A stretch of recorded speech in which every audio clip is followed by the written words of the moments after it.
De profiter de la maison, parce que ça leur évite de sortir le soir, parce que ça leur permet de boire peut-être un petit verre qu'ils n'auraient pas bu par ailleurs, et puis de partager comment dire, pendant tout le séjour, la présence de Nathalie, de moi-même, et pas seulement louer une chambre comme on peut le faire dans un hôtel. Voici, je vous présente la chambre Toulverne. Alors, cette chambre a deux particularités ou deux objets que j'ai trouvés. Cette fenêtre, qui est une fenêtre qui était sur un manoir radon. Nous les avons récupérées puisque quand le manoir a changé de propriétaire, ils ont voulu détruire toutes les ouvertures. Et nous les avons récupérées, poncées, repatinées. Et nous avons pu en profiter pour les remettre dans nos salles de bain et faire des ouvertures, surtout des puits de lumière, ce qui était très important pour nous. Donc mon mari m'a offert deux gravures anciennes avec une petite histoire drôle sur chaque gravure. Et quand j'ai voulu restaurer les gravures, je me suis rendu compte que derrière les gravures, il y avait un tas de papier. Et là, j'ai retrouvé par hasard donc un dessin, enfin des dessins qui ont été faits par un architecte anglais en 1836, donc d'un cottage anglais et d'une chapelle, enfin c'est plus qu'une chapelle puisque c'est une abbaye. Je vous invite à me suivre pour une autre découverte d'une autre de nos chambres avec un décor différent qui va passer sur la coursive de la maison, toujours continuer dans l'idée de l'embarquement pour une autre vie, un autre voyage, attention à la marche. Et là, nous arrivons dans la chambre Cardonano ou la chambre retour de voyage. Ces malles, bon, cette malle de voyage d'un voyageur lambda, comme ces malles qui sont derrière vous, tout était pensé et vous savez que 100 ans encore, après, ces malles sont toujours dans cet état-là et qu'elles roulent puisqu'elles sont posées sur des roulettes. C'est encore un autre voyage. C'était les bateaux qui étaient surtout dans les villes d'eau et dans les villes, enfin, et à Paris, puisque c'était des bateaux de bassin, c'était les enfants de familles plus aisées qui avaient, on va dire, leur gouvernante, leur gouverneur, et ces enfants partaient dans les parcs avec leurs bateaux, ils les lançaient sur l'eau, et leur gouvernante venait les rechercher avec des bâtons. Et c'était des bateaux qui étaient plombés et qui pouvaient naviguer. Ça, c'était les bateaux de bassin. Ici, nous sommes dans une autre chambre, un autre décor, une autre époque. Toujours une fenêtre du manoir d'Arado, que nous avons à nouveau repatiné. Et nous sommes partis pour cette chambre de ce lit que nous a offert, qu'on nous a obligés à prendre. Alors je trouvais que ce n'était pas un cadeau, c'était un cadeau empoisonné, puisque je ne voulais pas de pied. Et en réfléchissant, c'est un lit de 160 qui est assez rare. C'est un lit d'un manoir et c'est un lit de Louis XVI, enfin d'époque 16e, donc exceptionnel dans sa taille.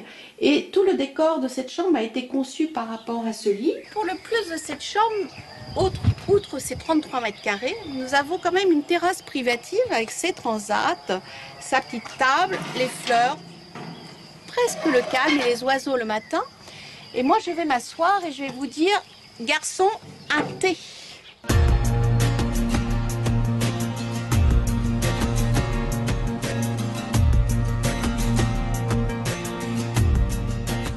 La Bretagne, c'est bien entendu les produits du terroir. Les huîtres du golfe du Morbihan en font partie et c'est sans doute un véritable régal, surtout lorsque nous les consommons directement sur un parc à huîtres à bord d'une barge ostréicole. Donc je suis Yvan Sello, ostréiculteur dans le golfe du Morbihan, installé depuis 20 ans.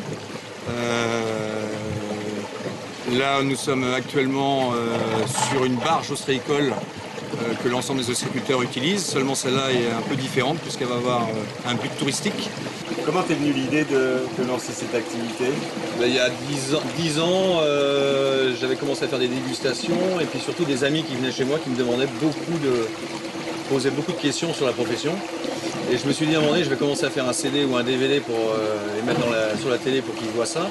Et très rapidement, je me suis dit non, il faut faire autre chose, il faut les emmener au chantier. Donc ils sont venus au chantier et très rapidement, ils m'ont demandé quand est-ce qu'on peut aller voir sur les parcs. Donc je les ai emmenés sur le parc. Ça a commencé comme ça, et puis très rapidement, je me suis dit il faut faire un bateau. Seulement, mon métier d'ostréiculteur me prenait beaucoup de temps, donc j'avais pas le temps de mettre ce projet-là à terme. Et puis depuis 3 ans où on vit une crise un peu difficile, où j'ai beaucoup plus de temps, j'ai mis le projet à terme et pour commencer à l'exploiter donc rapidement. Ça sont des huîtres qui ont été élevées sur l'estran dans le golfe du Morbihan, donc en poche. Donc les poches, ce sont des sachets en plastique noir qui les couvrent à basse mer. Donc depuis 2 ans, elles sont à cet endroit-là, donc à 500 mètres d'ici, à Gavrinis. Donc on les a travaillées pendant 2 ans et au départ elles sont nées en Charente. Une fois qu'on les avait récoltées en Charente, le naissin, on est venu le mettre juste ici pendant 1 an. Et au bout d'1 an, on les a transférées donc à Gavrinis pour avoir une qualité meilleure et un produit un peu plus charnu.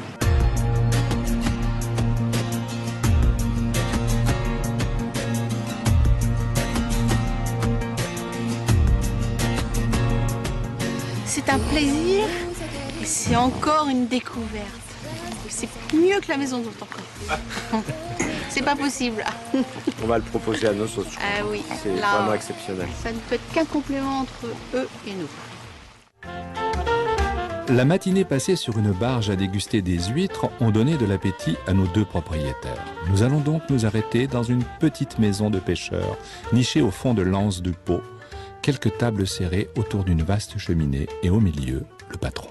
J'accueille les clients, j'ai tendance à essayer d'avoir toujours un mot gentil pour tout le monde. Je prends les commandes, j'essaie de faire en sorte de fédérer la cuisine avec la salle et puis que tout le monde travaille dans un esprit bon enfant. Alors, vous savez, la restauration, c'est pas toujours facile, mais on y arrive. Alors, voilà, je vous ai pas vu arriver. Bonjour Marc. Tu vas bien? Oui. Et toi? Impeccable. Alors voilà, je m'appelle Leclerc Dominique, je suis gréardin à Calypso. Gréardin, c'est-à-dire que je m'occupe de cuire les poissons sur la grillade. Alors, si vous voulez, là où il y a une grosse différence, c'est entre le vapeur et le grillé. Le vapeur, vous allez, on va dire, c'est plus facile maintenant avec les fours vapeur. Il y a une programmation, c'est un petit peu, ça va être plus moelleux. Tandis que le nôtre, vous verrez, comme tout est écaillé, on essaye de le faire cuire un petit peu en dessous pour que justement ça reste moelleux. On peut manger la peau, vous avez une petite sauce à part, et il y a un petit plus.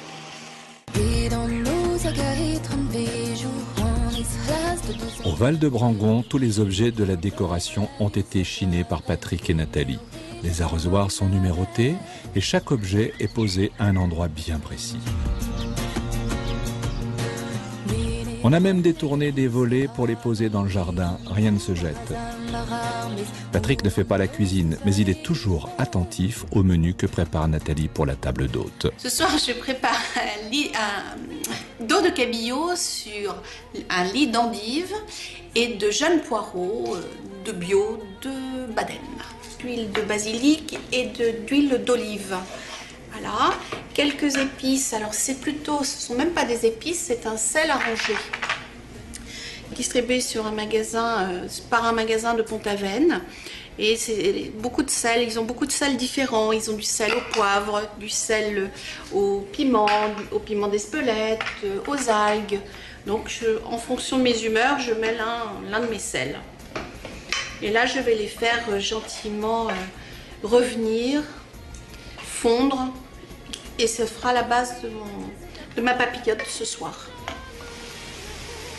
C'est au naturel. Et j'ai persil frisé et persil plat. Je fais moins que d'habitude. Avec les mains.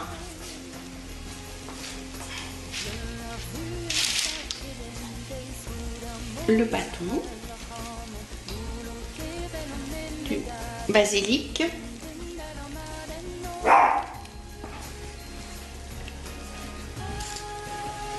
Toujours la couleur. Séchée, confite. De l'huile de basilic. Moulin.